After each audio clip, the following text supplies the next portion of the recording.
پیارے ویورز السلام علیکم۔ صدیوں پرانی بات ہے، کسی گاؤں میں ایک گٹریا رہتا تھا۔ وہ بڑا محنتی اور ایماندار تھا۔ وہ اپنے تمام کام بڑی ذمہ داری سے سر انجام دیا کرتا تھا۔ ایک دن وہ جنگل میں بھیڑ بکریاں چرا رہا تھا کہ اس نے چند خوفناک آوازیں سنی۔ یہ آواز سن کر پہلے تو وہ ڈرا، مگر پھر ہمت کر کے جس جانب سے آوازیں آ رہی تھی چل پڑا۔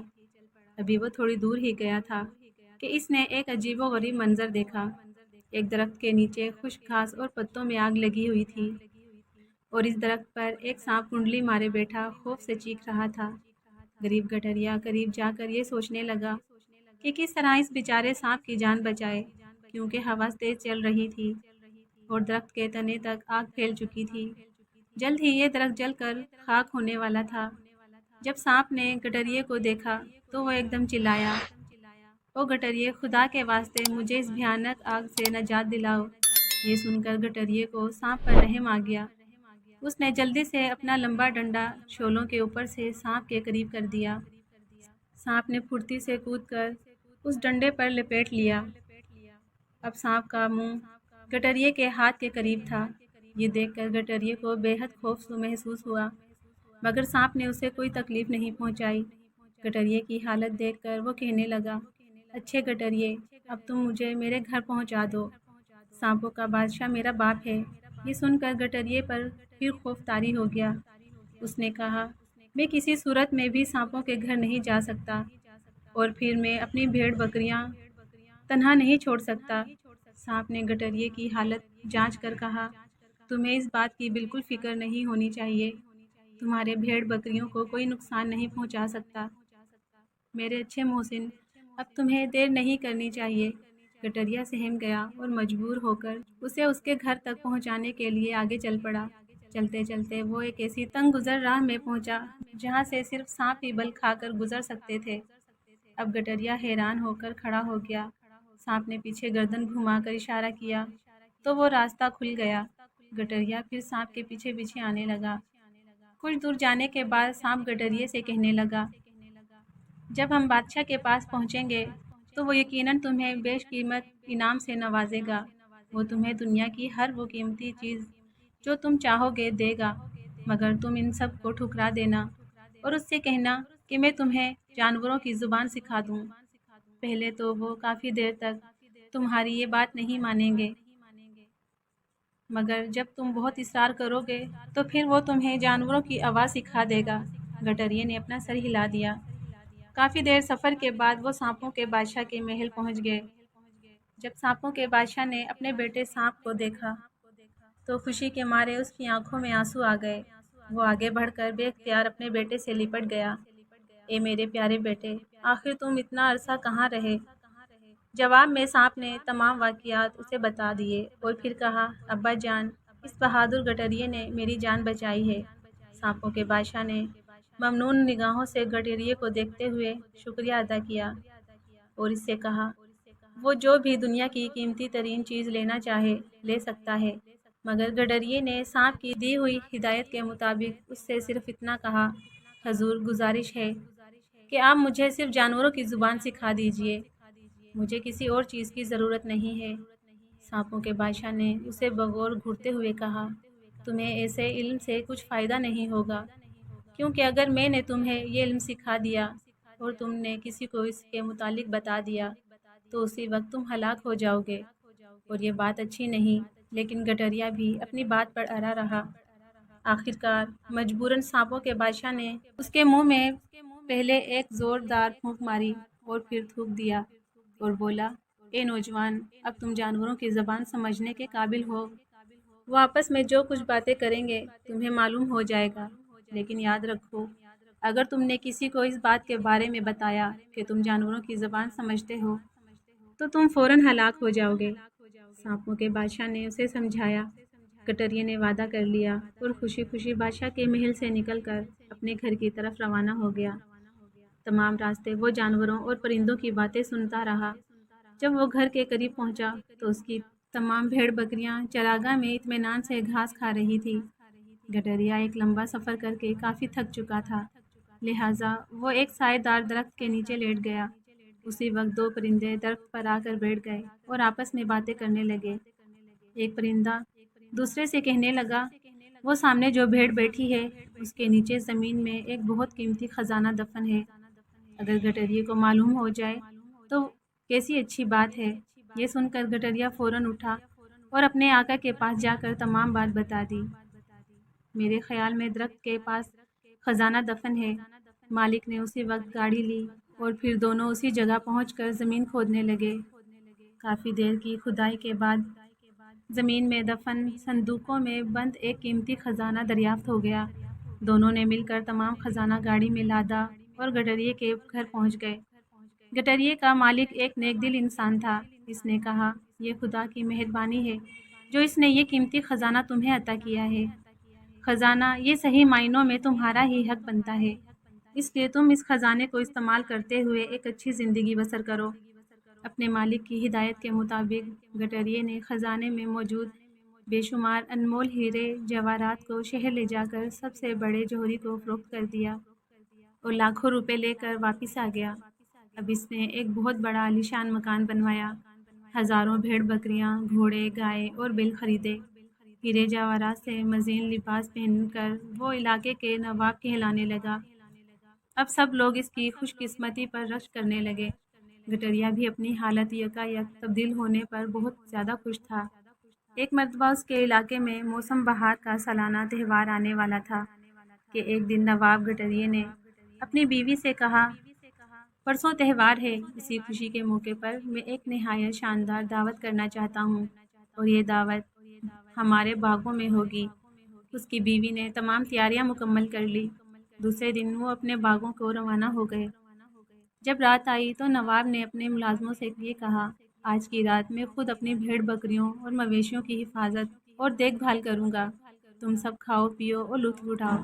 پھر وہ رات گزارنے کے لیے بھیڑ بکریوں میں پہنچ گیا۔ جب آدھی رات ہوئی تو بھیڑیے چلانے لگے اور محافظ کتے بھونکنے لگے۔ بھیڑیوں نے اپنی زبان میں محافظ کتوں سے کہا، آؤ ساتھیو، ہم مل کر تباہی مچائیں اور نواب کی تمام چیزیں کھا جائیں۔ یہ سن کر محافظ کتوں نے کہا، ہاں آؤ، ایک دم سب چیزوں پر ہم ہلہ بول دیں اور گوشت وغیرہ خوب مزے سے کھائیں۔ محافظ کتوں میں ایک بوڑھا کتا بھی تھا۔ اس کے منہ میں صرف بائیں جانب دو دانت باقی رہ گئے تھے۔ اس نے جب سنا تو وہ غصے سے لال پیلا ہو گیا۔ وہ ایک دم کھڑا ہو کر کہنے لگا، بے حیاؤ، کیا ہمیں اپنے مالک کی چیزوں کی حفاظت کے لیے نہیں رکھا گیا؟ اب اگر تم نے کسی چیز کو ہاتھ لگایا تو میں تمہاری تکہ بوٹی کر ڈالوں گا۔ گٹریا نواب تمام باتیں سن رہا تھا۔ صبح ہوتے ہی اس نے اپنے ملازموں کو یہ حکم دیا، سوائے بوڑھے کتے کے باقیوں کو فوراً ہلاک کر دو۔ ملازموں نے جب اپنے آقا کا یہ حکم سنا تو وہ بے حد حیران ہوئے۔ نواب گٹریے نے گھر واپس جانے کی تیاری شروع کر دی۔ جب تمام سامان باندھ لیا تو نواب گٹریا ایک گھوڑے پر سوار ہوا۔ اس کی بیوی ایک گھوڑے پر بیٹھ گئی۔ جب وہ کافی دور جا پہنچے تو نواب کا گھوڑا تیز رفتاری کی وجہ سے آگے نکل گیا اور اس کی بیوی کی گھوڑی پیچھے رہ گئی۔ یہ دیکھ کر نواب کا گھوڑا گھوڑی سے کہنے لگا، تمہیں کیا ہو گیا ہے؟ جلدی چلو، دیکھو تو میں کتنا تیز چل رہا ہوں۔ گھوڑی نے جواب دیا، میں کیا کروں، تم دیکھتے نہیں کہ مالک کی بیوی کتنی موٹی ہے، مجھے چلنا دوبر ہو رہا ہے اور ہمارا مالک نواب تو دبلا پتلا آدمی ہے، تمہیں اسی لیے بھاگنے میں کوئی دشواری پیش نہیں آ رہی۔ گٹریا نواب ان کی گفتگو سن رہا تھا۔ جب اس نے اپنی بیوی کے متعلق یہ گفتگو سنی تو اسے بے اختیار ہنسی آ گئی۔ نواب کی بیوی نے اسے ہنستے دیکھ لیا تو اسے زوردار چابک مارا اور تیزی سے گھوڑی بھگاتی ہوئی نواب گٹریے کے قریب پہنچی اور اس سے ہنسی کی وجہ دریافت کی۔ اس نے کہا، بس یوں ہی ہنسی آ گئی تھی، مگر اس کی بیوی کو اس جواب سے تسلی نہ ہوئی اور اس نے پھر پوچھا، نہیں، تم مجھے بتاؤ کہ تمہیں کس لیے ہنسی آئی تھی۔ نواب گٹریا اسے بالکل نہیں بتانا چاہتا تھا کہ اصل حقیقت کیا ہے۔ اس نے دوبارہ ٹال دیا، مگر نواب گٹریے کی بیوی نے ہنسنے کی وجہ دریافت کرنے کی قسم کھا رکھی تھی۔ جتنا وہ انکار کرتا وہ اتنا ہی اصرار کرتی۔ آخرکار تنگ آ کر گٹریے نے کہا، تیرا ستیہ ناش ہو، تجھے آج یہ کیا ہو گیا ہے؟ اس کی بیوی نے رونی صورت بنا کر کہا، جب تک تم مجھے بتاؤ گے نہیں کہ تم کس لیے ہنسے تھے، میں کھانا بالکل نہیں کھاؤں گی۔ گٹریا اب تنگ آ گیا اور اس نے آہستگی سے کہا، اچھا سنو، تمہیں یہ بات یاد رکھنی چاہیے کہ اگر میں نے تمہیں ہنسنے کی وجہ بتا دی تو میں فوراً ہلاک ہو جاؤں گا۔ کیا تم اس کے لیے تیار ہو؟ مگر شاید گٹریے کی بیوی سمجھ رہی تھی کہ نواب گٹریا اس سے بھی ٹال رہا ہے۔ مجھے کچھ معلوم نہیں، تمہیں بتانا ہی ہوگا، اس کی بیوی نے ضد کی۔ جب نواب گٹریے نے دیکھا کہ اس کی بیوی سخت ناراض ہو گئی ہے اور کسی طرح اس کی وضاحت سے مطمئن نہیں، تو آخر کار اس نے کہا، اچھا پہلے میرے کفن کا بندوبست کرو۔ چنانچہ فوراً کفن کا بندوبست کر لیا گیا۔ جب نواب گٹریا کفن باندھ کر پلنگ پر لیٹ گیا تو بیوی یہ سمجھ رہی تھی کہ اس کا خاوند اس سے مذاق کر رہا ہے۔ تھوڑی دیر بعد بوڑھا کتا منہ لٹکائے آیا اور پھر پلنگ کے سرہانے بیٹھ گیا۔ نواب گٹریے نے اس کے سامنے روٹی کا ایک ٹکڑا پھینکنے کے لیے کہا۔ جب اس کی بیوی نے اس کی جانب روٹی کا ٹکڑا پھینکا تو کتے نے روٹی کی طرف آنکھ اٹھا کر بھی نہ دیکھا۔ اسے معلوم تھا کہ اس کا مالک مر رہا ہے۔ اس کی آنکھوں سے بے اختیار آنسو بہہ رہے تھے۔ اتنی دیر میں ان کا مرغا گھومتا ہوا ادھر آ نکلا۔ وہ آتے ہی روٹی کے ٹکڑے پر جھپٹا اور اسے توڑ توڑ کر کھانے لگا۔ کتے نے اس سے کہا، او کمینے، تجھے شرم نہیں آتی؟ کیا تو دیکھ نہیں رہا کہ ہمارا مالک مر رہا ہے اور تو مزے سے روٹی کھا رہا ہے؟ مرغا چند سیکنڈ خاموشی کے بعد بولا، اگر وہ اتنا بے وقوف ہے تو مرنے دو اسے۔ میری 16 بیویاں مرغیاں ہیں اور میں ان سب کی حفاظت کرتا ہوں۔ جب میں کوئی کھانے کی چیز ڈھونڈتا ہوں تو سب کو بلاتا ہوں۔ جب وہ میرے قریب آتی ہیں تو میں وہ چیز خود ہی کھا لیتا ہوں، اور اگر کوئی مرغی میری بیوی ناراض ہو یا وہ ناک منہ چڑھائے تو میں اس کی اچھی طرح خبر لیتے ہوئے چونچ سے خوب مارتا ہوں۔ میری مار سے وہ سیدھی ہو جاتی ہے اور پھر کبھی مجھے تنگ نہیں کرتی۔ ہمارے مالک کی تو ایک ہی بیوی ہے اور وہ اس کو ہی نہیں سنبھال سکتا۔ اس بے وقوف مالک کو تو مر ہی جانا چاہیے۔ نواب گٹریے نے مرغی کی بات سنی تو وہ جھٹ کفن سے باہر نکلا۔ تمام بات اس کی سمجھ میں آ گئی تھی۔ اس نے ایک موٹی چھڑی لی اور بیوی کو کمرے میں اکیلا بلا کر کہنے لگا، ادھر آؤ، میں تمہیں بتاؤں کہ میں اس وقت کیوں ہنسا تھا۔ یہ کہہ کر اس نے چھڑی سے اسے بری طرح مارنا شروع کر دیا۔ اس کے منہ سے چیخیں نکلنے لگی۔ وہ پیٹتا جاتا اور کہتا جاتا، بیوی میں اس لیے ہنسا تھا، میں اس لیے ہنسا تھا۔ اور اس طرح اس نے اپنی بیوی کو ایسا سبق سکھایا کہ پھر زندگی میں دوبارہ کبھی اس نے اپنے خاوند سے ہنسنے کی وجہ نہ پوچھی۔ بہت پرانی بات ہے، کسی جگہ ایک سوداگر رہتا تھا۔ اس کے 2 بیٹے تھے۔ ایک شام کو سوداگر نے اپنے بیٹوں سے کہا، بچوں، رات کو تم جو بھی خواب دیکھو کل صبح مجھے سنا دینا، مگر جو بھی اپنا خواب چھپائے گا اسے سخت سزا دوں گا۔ دوسرے دن صبح بڑا بیٹا باپ کے پاس آیا اور اس نے اپنا خواب بیان کیا۔ میں نے خواب میں دیکھا کہ چھوٹا بھائی بہت ہی اونچائی پر آسمان میں اڑ رہا ہے، اور یہ بھی دیکھا کہ آپ کی ایک بھیڑ کھو گئی ہے۔ سوداگر نے چھوٹے بیٹے سے پوچھا، اس نے کیا دیکھا؟ تو چھوٹے بیٹے نے اپنا خواب سنانے سے صاف انکار کر دیا۔ باپ نے لاکھ چاہا لیکن وہ راضی نہ ہوا، بار بار یہی کہتا کہ نہیں بتاؤں گا، بالکل نہیں بتاؤں گا۔ سوداگر نے اپنے ملازموں کو آواز دی اور انہیں حکم دیا کہ اسے دور ویران جنگل میں لے جاؤ اور درخت کے تنے سے باندھ دو۔ ملازموں نے سوداگر کے حکم کے مطابق چھوٹے بیٹے کو ایک ویران جنگل میں لے جا کر ایک درخت کے تنے سے باندھ دیا۔ سورج کی تپش اور بھوک پیاس اور رسیوں کی تکلیف سے اس کا برا حال ہونے لگا۔ اتفاق سے اس ویران جگہ سے ایک نوجوان شہزادے کا گزر ہوا۔ شہزادے نے سوداگر کے بیٹے کو اس حال میں دیکھا تو اسے رحم آ گیا۔ رسیاں کاٹ کر اسے آزاد کیا، پانی پلایا اور اپنے ساتھ محل میں لے گیا۔ محل میں شہزادے نے اس سے پوچھا کہ ویران جنگل میں تمہیں کس نے باندھا تھا؟ اس نے جواب دیا، میرے والد مجھ سے خفا ہو گئے تھے۔ تمہارا کیا قصور تھا؟ میں نے اپنا خواب سنانے سے انکار کر دیا تھا، بس وہ خفا ہو گئے۔ تمہارے والد عجیب آدمی ہیں، ذرا سی بات پر اتنی سخت سزا۔ آخر تمہیں خواب میں کیا دکھائی دیا تھا؟ شہزادے نے سوال کیا۔ یہ تو میں آپ کو نہیں بتاؤں گا، چھوٹے بیٹے نے جواب دیا۔ کیسے نہیں بتاؤ گے؟ میں تمہیں موت کے منہ سے چھڑا کر لایا ہوں اور تم میرے ساتھ اس طرح پیش آ رہے ہو۔ فوراً خواب بیان کرو ورنہ تمہارے ساتھ بہت برا ہوگا۔ شہزادے کو غصہ آ گیا۔ اپنے والد کو نہیں بتایا تو آپ کو بھی نہیں بتاؤں گا۔ چنانچہ شہزادے نے اسے کال کوٹڑی میں بند کرنے کا حکم دیا۔ 1 سال کا عرصہ گزر گیا۔ شہزادے نے شادی کرنے کا فیصلہ کیا اور دوسری ریاست کی شہزادی سے شادی کرنے کے لیے چل پڑا۔ شہزادے کی ایک چھوٹی بہن بھی تھی۔ ایک دن وہ گھومتے گھومتے کال کوٹڑی کے پاس پہنچی۔ سوداگر کے چھوٹے بیٹے نے اسے کال کوٹڑی کی ایک سوراخ سے دیکھ لیا اور چیخ چیخ کر کہا، شہزادی مجھ پر رحم فرمائیے، مجھے آزاد کر دیجیے۔ ہو سکتا ہے کہ میں آپ کے کام آؤں۔ مجھے پتا ہے کہ آپ کا بھائی ایک ایسی سلطنت کی شہزادی سے شادی کرنا چاہتا ہے جو بہت ہی ظالم اور چلاک ہے۔ میری مدد کے بغیر وہ یہ شادی نہیں کر سکتا، اس کی جان چلی جائے گی۔ اس سے پہلے بہت سی شادی کے امیدوار ظالم شہزادی کی بھیٹ چڑھ چکے ہیں۔ تم میرے بھائی کی مدد کرنے کی ذمہ داری قبول کرتے ہو؟ شہزادی نے پوچھا۔ میں ضرور مدد کروں گا، لیکن عقاب کے پر بندھے ہوئے ہیں، یعنی میں گرفتار ہوں۔ شہزادی نے فوراً اس کو کال کوٹڑی سے آزاد کرنے کا حکم دیا۔ سوداگر کا بیٹا آزاد ہوتے ہی شہر گیا اور اپنے نام کے اور اپنی شکل جیسے 12 لڑکے جمع کیے، جو عمر اور قد میں بھی لگتا تھا کہ وہ سب بھائی ہوں، یہاں تک کہ ان کی آواز، بال اور آنکھوں کے رنگ بھی ایک جیسے تھے۔ ان سب کے لیے ایک جیسا لباس سلوایا، ایک جیسے گھوڑے لیے اور یوں 13 سوار ہو کر سفر پر روانہ ہو گئے۔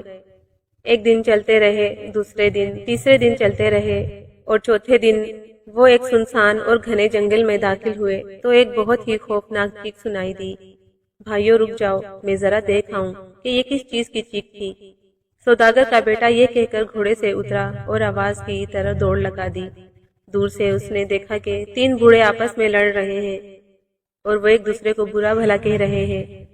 بزرگوں، السلام علیکم، کیا بات ہو گئی؟ آپ لوگ کیوں لڑ رہے ہیں؟ ارے نوجوان، ہمارے والد نے ورثے میں 3 جادو کی چیزیں چھوڑی تھی، ایک ٹوپی جس کے پہننے والا دوسرے کو دکھائی نہیں دیتا، دوسرا اڑنے والا قالین اور تیسرے تیز چلنے والے جوتے۔ ہم 70 سال سے آپس میں لڑ رہے ہیں کہ کون کیا چیز لے گا، اور آج تک کوئی فیصلہ ہی نہیں کر پائے۔ ان میں سے ایک بوڑھے نے سوداگر کے بیٹے کو تفصیل سے بتایا، آپ لوگ اگر اجازت دیں تو میں یہ چیز آپ تینوں میں تقسیم کر دوں۔ ضرور، ہم پر یہ مہربانی کر دو، تینوں ایک ساتھ بولے۔ سوداگر کے بیٹے نے اپنی کمان سنبھالی، اس میں تیر لگایا اور ایک طرف کو چھوڑ دیا، پھر دوسرا تیر لگایا اور دوسری طرف چھوڑ دیا، اور تیسرا تیر تیسری طرف۔ اس کے بعد ایک بوڑھے کو دائیں طرف، دوسرے کو بائیں طرف اور تیسرے کو سامنے جانے کو کہا۔ جو بھی پہلے تیر لے کر آئے گا اسے جادو کی ٹوپی، دوسرے نمبر پر آنے والے کو اڑنے والا قالین اور تیسرے نمبر پر آنے والے کو تیز چلنے والے جوتے ملیں گے۔ سوداگر کے بیٹے نے فیصلہ کر دیا۔ تینوں بوڑھے تیروں کی تلاش میں دوڑنے لگے۔ سوداگر کے بیٹے نے تمام جادو کی چیزیں جمع کی اور اپنے ہم شکلوں کے پاس پہنچا۔ اس نے ان سے کہا، اپنے اپنے گھوڑوں کو آزاد کر دو اور میرے ساتھ اڑنے والے قالین پر بیٹھ جاؤ۔ وہ سب اس قالین پر بیٹھ گئے اور اسی شہزادی کی سلطنت کی طرف اڑنے لگے جس سے شہزادہ شادی کرنا چاہتا تھا۔ وہ 13 ہم شکل اور شہزادہ بھی، یہ سب ایک ساتھ شہر کے دروازے پر پہنچے۔ سوداگر کے بیٹے نے وہاں شہزادے سے کہا، ہمیں اپنی ملازمت میں لے لو، ہم تمہارے بہت کام آئیں گے اور تمہارے ہر کام کی تعمیل کریں گے۔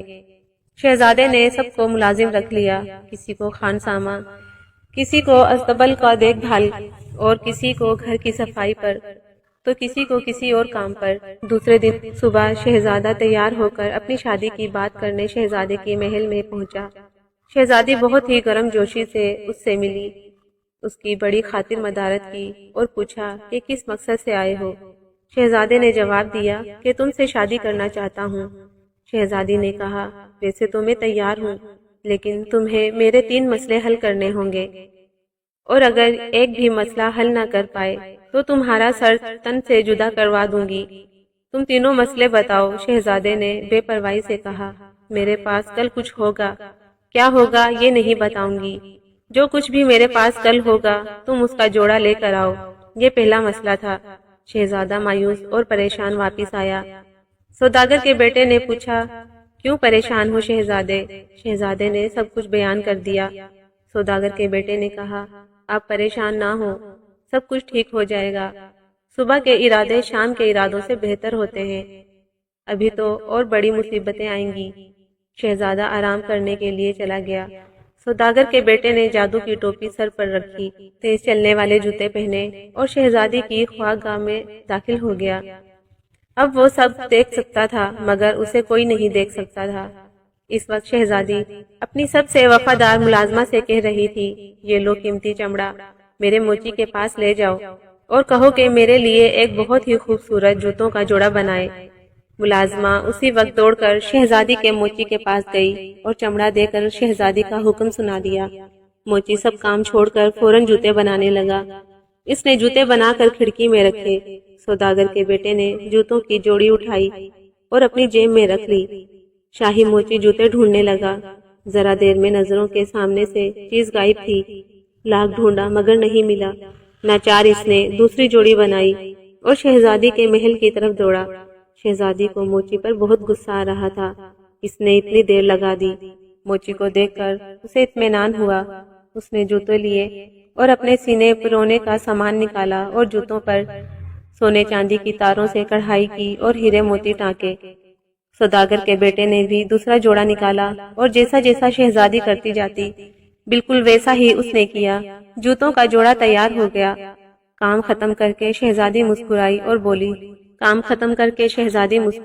بولی، دیکھوں گی شہزادہ کل کیا کارنامہ دکھاتا ہے۔ سوداگر کا بیٹا واپس گھر لوٹا، اپنی ٹوپی اور جوتے چھپائے اور سو گیا۔ دوسرے دن اس نے شہزادے کو جگایا، اسے جوتا دیا اور کہا، یہ ہے جواب شہزادی کے سوال کا۔ شہزادہ نہا دھو کر اچھے کپڑے پہن کر شہزادی کے پاس پہنچا۔ محل میں پہلے سے تمام مہمان جمع تھے اور شہزادے کے آنے کا انتظار کر رہے تھے۔ جیسے ہی شہزادہ پہنچا موسیقی بجنے لگی، تمام لوگ اپنی اپنی جگہوں سے اٹھ کھڑے ہوئے۔ شہزادی نے ایک جوتا نکالا جو قیمتی ہیرے اور جواہرات سے جگمگ کر رہا تھا۔ اس نے جوتا پاؤں میں پہنا اور مسکرا کر شہزادے سے بولی، کیا خیال ہے آپ کا؟ بہت ہی خوبصورت جوتا ہے لیکن جوڑی نہیں ہے، صرف ایک ہی ہے۔ شہزادے نے کہا، بالکل ٹھیک فرماتی ہیں، بہت ہی اچھا جوتا ہے لیکن جوڑی نہ ہونے کی وجہ سے بیکار ہے۔ لگتا ہے کہ یہ مجھے آپ کو جوڑا تحفے میں دینا پڑے گا۔ یہ کہہ کر ویسا ہی دوسرا جوتا نکالا اور شہزادی کو پیش کیا۔ تمام مہمانوں نے گرم جوشی سے تالیاں بجائی اور کہا، بہت خوب شہزادہ اس قابل ہے کہ شہزادی سے شادی کر سکے، ابھی زیادہ خوش نہ ہو۔ شہزادہ میرے ایک اور مسئلے کا حل تلاش کرے، تب دیکھا جائے گا۔ شہزادی نے کہا، ابھی زیادہ خوش نہ ہو۔ شہزادہ میرے ایک اور مسئلے کا حل تلاش کرے، تب دیکھا جائے گا۔ شہزادہ پہلے سے زیادہ پریشان اور رنجیدہ گھر لوٹا۔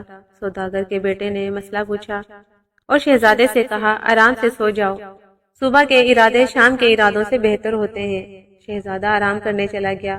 سوداگر کے بیٹے نے جادو کی ٹوپی اوڑھی، جادو کے جوتے پہنے اور شہزادی کی خوابگاہ میں پہنچ گیا۔ شہزادی نے اپنی وفادار ملازمہ کو بلایا اور کہا، شاہی مرغی خانے میں جا کر ایک مادہ بطخ لے آؤ۔ سوداگر کا بیٹا بھی ملازمہ کے پیچھے پیچھے مرغی خانے میں گیا۔ ملازمہ نے ایک مادہ بطخ کو پکڑا اور چل پڑی۔ سوداگر کے بیٹے نے ویسے ہی ایک نر لیا اور وہ بھی اس کے ساتھ واپس آیا۔ ملازمہ نے بطخ شہزادی کو دی۔ شہزادی نے بطخ کے جسم سے سارے پر کھینچ کر الگ کیے اور ان کی جگہ اس کے جسم پر ہیرے جواہرات جڑ دیے۔ سوداگر کے بیٹے نے بھی ایسا ہی کیا۔ دوسرے دن شہزادی نے تمام مہمانوں کے سامنے اپنی بطخ چھوڑی اور شہزادے سے پوچھا، کیا تم نے میری پہلی بوجھ لی؟ شہزادے نے کہا، بالکل بوجھ لی، اور فوراً ہی ویسے نر بطخ کو چھوڑا اور کہا کہ اس کا جوڑا یہ ہے۔ تمام مہمان خوشی اور حیرت سے چیخ پڑے، ابھی خوشی کا موقع دور ہے، ابھی شہزادہ میری تیسری پہلی بوجھے گا۔ شام کو شہزادہ پہلے سے بھی زیادہ غمزدہ اور پریشان گھر لوٹا۔ سوداگر کے بیٹے نے کہا، شہزادے پریشان نہ ہو، جاؤ آرام کرو، صبح کے فیصلے شام کے فیصلوں سے بہتر ہوتے ہیں۔ شہزادہ آرام کرنے چلا گیا۔ سوداگر کے بیٹے نے جادو کی ٹوپی اور جوتا پہنا اور فوراً شہزادی کی خوابگاہ میں پہنچ گیا۔ شہزادی نیلے سمندر پر جانے کی تیاری کر رہی تھی، ساتھ ہی ساتھ سوداگر کا بیٹا بھی تھا۔ وہ بگی میں بیٹھی اور گھوڑوں کی سرپٹ دوڑانے لگی۔ سوداگر کا بیٹا تیز چلنے والے جوتوں کی مدد سے اس کے ساتھ تھا۔ شہزادی نے نیلے سمندر کے ساحل پر پہنچ کر سمندر دادا کو چیخ چیخ کر پکارا۔ سمندر میں بھوچال سا آ گیا اور تیز لہروں میں بوڑھا سمندر دادا ابھر آیا۔ اس کی داڑھی سنہری اور سر کے بال روپہلے تھے۔ وہ پانی میں سے نکل کر ساحل پر آیا۔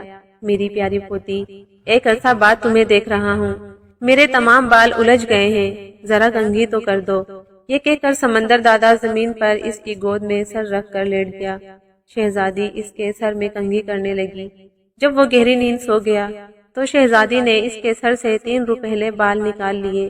سوداگر کے بیٹے نے بھی ایسا ہی کیا۔ سوداگر کے بیٹے نے بھی بوڑھے سمندر دادا کی ایک بڑی سی لٹ اکھاڑ لی۔ دادا تکلیف سے چیخ پڑا اور شہزادی پر ناراض ہونے لگا۔ شہزادی نے اس سے معافی مانگی اور کہا کہ بہت عرصہ بعد کنگھی کر رہی ہوں، اس لیے تکلیف ہو رہی ہے۔ بوڑھا دوبارہ سو گیا تو شہزادی نے اس کی داڑھی میں سے آہستہ سے 3 سنہری بال اکھاڑ لیے۔ سوداگر کے بیٹے نے بڑے میاں کی داڑھی ہی اکھاڑ لی۔ بڑے میاں تکلیف سے چیخ اٹھے اور سمندر میں چھلانگ لگا دی۔ شہزادی نے کہا کہ اب دیکھوں گی شہزادہ ایسے بال کہاں سے لائے گا، اور محل کی طرف چل پڑی۔ دوسرے دن محل میں تمام مہمان جمع تھے۔ شہزادہ بھی وقت پر پہنچ گیا۔ شہزادی نے شہزادے کو 3 سنہری اور 3 روپہلے بال دکھائے اور کہا، کیا کبھی تم نے ایسے بالوں والی حسینہ دیکھی ہے؟ شہزادے نے جواب دیا کہ یہ کون سی خاص بات ہے؟ یہ کہہ کر ایک بڑی سی لٹ سنہرے بالوں کی اور 1 روپہلے بالوں کی شہزادی کو دے کر کہا، یہ تحفہ میری طرف سے۔ شہزادی کو ایک دم غصہ آ گیا۔ وہ اپنی خوابگاہ میں چلی گئی۔ اس نے اپنی جادو کی کتاب نکالی اور اس میں دیکھنے لگی کہ تمام پہیلیاں شہزادے نے خود ہی بوجھی ہیں یا کسی نے اس کی مدد کی ہے۔ کتاب میں اس نے دیکھا کہ تمام پہیلیاں بوجھنے میں شہزادے کے ملازم سوداگر کے بیٹے نے مدد کی ہے۔ وہ واپس حال میں آئی اور کہنے لگی، اپنے سب سے قریبی ملازم کو میرے پاس بھیجو۔ میرے قریبی ملازم تو 13 ہیں، اس کو بھیجو جو سوداگر کا بیٹا ہے۔ وہ سب کے سب سوداگروں کے بیٹے ہیں۔ اچھا، اگر ایسا ہے تو تم سب کو یہاں بلواؤ، میں تمہاری مدد کے بغیر اصل کو پکڑ لوں گی۔ شہزادی نے حکم دیا۔ چنانچہ شہزادے کے 12 کے 12 ہم شکل، ہم عمر، ہم قد اور ہم آواز ملازم محل میں آ گئے۔ تم میں سے کون بڑا ہے؟ شہزادی نے ان سے پوچھا۔ میں بڑا ہوں، میں بڑا ہوں۔ شہزادی نے محسوس کیا کہ اس مسئلے کا حل آسان نہیں ہے۔ اس نے حکم دیا کہ ان سب کے لیے شربت لاؤ۔ 11 عام گلاسوں میں شربت لایا گیا، مگر 12واں گلاس سونے کا تھا۔ انہیں جب شربت پیش کیا گیا تو وہ سب سونے کے گلاس پر ٹوٹ پڑے۔ سب نے کہا، میں اس گلاس میں پیوں گا۔ چنانچہ ان میں سے کوئی بھی شربت نہ پی سکا اور سارا شربت گر گیا۔ شہزادی نے سوچا کہ اس طرح تو وہ اصل ملازم کا پتہ نہ لگا سکے گی۔ اس نے حکم دیا کہ تمام ملازموں کو خوب اچھی طرح کھانا کھلایا جائے اور محل میں ان کے سونے کا انتظام کیا جائے۔ رات کو جب وہ سب ہم شکل اچھی طرح کھانا کھا چکے اور گہری نیند سو گئے تو شہزادی نے اپنی جادو کی کتاب کی مدد سے اصل سوداگر کے بیٹے کا پتہ لگا لیا اور اس کی ایک قلم کے بال کاٹ لیے تاکہ صبح اسے پھانسی دی جا سکے۔ صبح سویرے جب سوداگر کا بیٹا اٹھا اور آئینے میں اپنی شکل دیکھی تو اس کی ایک قلم کٹی ہوئی تھی۔ اس نے اپنے تمام ہم شکلوں کو جگایا اور کہا کہ جلدی سے وہ بھی اپنی اپنی قلمیں کاٹ لیں جو اس کی کٹی ہوئی ہے۔ تھوڑی ہی دیر بعد شہزادی کمرے میں آئی اور دیکھا کہ سب کی قلمیں صاف ہیں۔ وہ مایوس ہو گئی اور جادو کی کتاب کو آگ میں پھینک دیا۔ اب اس کے پاس سوائے اس کے کہ شہزادے سے شادی کر لے اور کوئی راستہ نہ تھا۔ شادی خوب دھوم دھام سے ہوئی۔ 3 دن تک تمام سلطنت میں شادی کی خوشیاں منائی گئی۔ دعوتیں ختم ہوئی تو شہزادے نے اپنی دلہن کے ساتھ اپنے ملک واپس جانے کا ارادہ کیا۔ اس نے اپنے ملازموں کو پہلے روانہ کر دیا۔ 13 ہم شکل شہر کے باہر آتے ہی قالین پر بیٹھے اور اڑنے لگے۔ جنگل میں وہ اسی جگہ پر پہنچے جہاں انہوں نے اپنے گھوڑے چھوڑے تھے۔ زمین پر اترتے ہی سوداگر کے بیٹے نے اپنے ساتھیوں سے کہا، سب اپنے گھوڑے ایک جگہ لے آئیں، میں ابھی آتا ہوں۔ یہ کہہ کر وہ گھنے جنگل میں اسی جگہ پہنچا جہاں اسے تینوں جادو کی چیزیں ملی تھی۔ ابھی وہ وہاں پہنچا ہی تھا کہ ایک طرف سے ایک گھوڑے کو دوڑ کر آتے دیکھا۔ سوداگر کے بیٹے نے اسے اڑنے والا قالین دے دیا۔ تھوڑی دیر بعد دوسرا بوڑھا دوڑتا ہوا آیا۔ اسے جادو کی ٹوپی مل گئی اور آخر میں آنے والے کو تیز چلنے والے جوتے دے دیے۔ پھر وہ واپس آیا تو اس کے سب ساتھی گھوڑوں کو تیار کیے ہوئے تھے۔ اس کا بھی گھوڑا تیار تھا۔ وہ واپس اپنے ملک کی طرف چل پڑے۔ وہ سیدھا شہزادی کی خدمت میں حاضر ہوا اور تمام قصہ سنا دیا۔ شہزادی بہت خوش ہوئی کہ اس کے بھائی نے شادی کر لی ہے۔ شہزادی نے سوداگر کے بیٹے سے پوچھا کہ اس کام کا تمہیں کیا معاوضہ دیا جائے۔ تو اس نے جواب دیا کہ مجھے دوبارہ کال کوٹری میں بند کر دیا جائے۔ شہزادی نے بہت کوشش کی کہ وہ کچھ اور مانگ لے، مگر سوداگر کا بیٹا نہ مانا۔ آخر اسے دوبارہ کال کوٹری میں ڈال دیا گیا۔ کچھ عرصہ بعد شہزادہ اپنے ملک پہنچا۔ یہاں شادی کی خوشیاں دوبارہ منائی گئی۔ پھر شہزادے نے پوچھا، کہاں ہے میرا وفادار ملازم؟ وہ سوداگر کا بیٹا کال کوٹری میں بند ہے۔ وہ کال کوٹری میں کیوں بند ہے؟ اسے کس نے کال کوٹری میں بند کرنے کا حکم دیا ہے؟ شہزادہ غصے سے گرجا۔ شہزادی آگے آ کر بولی، بھائی تم نے ہی تو اسے کال کوٹری میں بند کرنے کا حکم دیا تھا۔ تمہیں یاد ہے اس نے تمہیں اپنا خواب سنانے سے انکار کر دیا تھا۔ تم اس سے خفا ہو گئے تھے اور اسے قید کروا دیا تھا۔ کیا یہ وہی ہے؟ ہاں وہی ہے، میں نے اسے تمہاری مدد کے لیے وقتی طور پر چھوڑا تھا۔ شہزادے نے اس کو فوراً پیش کرنے کا حکم دیا۔ جیسے ہی سوداگر کا بیٹا سامنے آیا، شہزادہ اس سے لپٹ گیا اور اپنی غلطی کی معافی مانگنے لگا۔ سوداگر کے بیٹے نے کہا کہ جو کچھ میرے ساتھ ہوا اور جو کچھ میں نے آپ کے ساتھ کیا، یہی سب کچھ تو میں نے خواب میں دیکھا تھا، اسی لیے میں نے اپنا خواب آپ کو نہیں بتایا تھا۔ شہزادے نے اسے انعام و کرام سے نوازا، اسے اپنی حکومت میں ایک بڑا عہدہ دیا اور اپنے محل میں ہی رہنے کے لیے جگہ دی۔ سوداگر کے بیٹے نے اپنے والد اور بھائی کو بھی اپنے پاس بلوا لیا اور سب مل کر ہنسی خوشی رہنے لگے۔